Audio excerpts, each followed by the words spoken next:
Hey there, Logan here, professional barista for MajestyCoffee.com, and today I'm going to teach you how to steam milk for latte art the right way. Let's get started.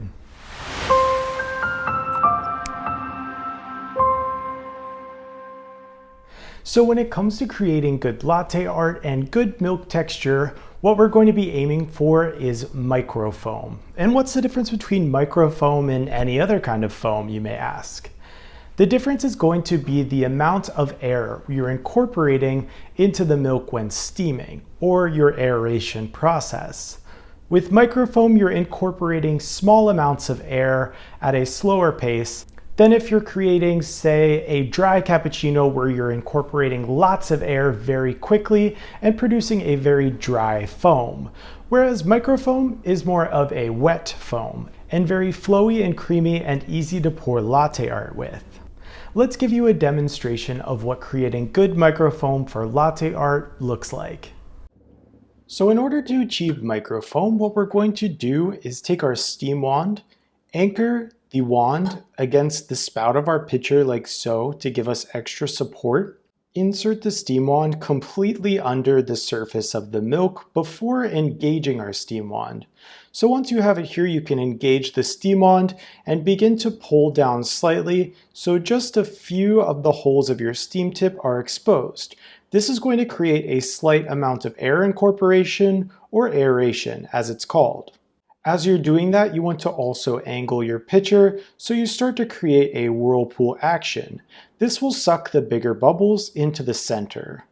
Once you're nearing the end, it will begin to be too hot to touch, and you'll know because you can also test it with a thermometer. So let's purge our steam wand and show you that in action. Completely submerging, turning on our steaming, pulling down so a few of the holes are exposed, and at the same time tilting my pitcher. We have that whirlpool action and the bigger bubbles are getting sucked into the middle.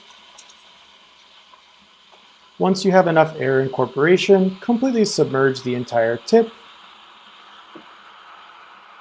And it's hot to the touch to the correct temperature I'd like. Always remember to completely clean off and purge your steam wand.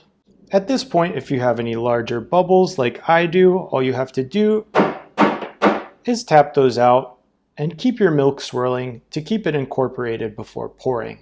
When done correctly, it should look glossy, almost like wet paint. There you have it, the correct way to steam microfoam for latte art. So I hope you were able to learn something new about steaming milk for latte art the correct way. Whether you're a business owner trying to wow your customer or a home user trying to level up your espresso, our Majesty Coffee Latte Art Mastery course was designed specifically with you in mind. If you're not happy within 30 days, it's totally free. Check it out on MajestyCoffee.com/latte. Thanks for joining us, and we'll see you in the next class.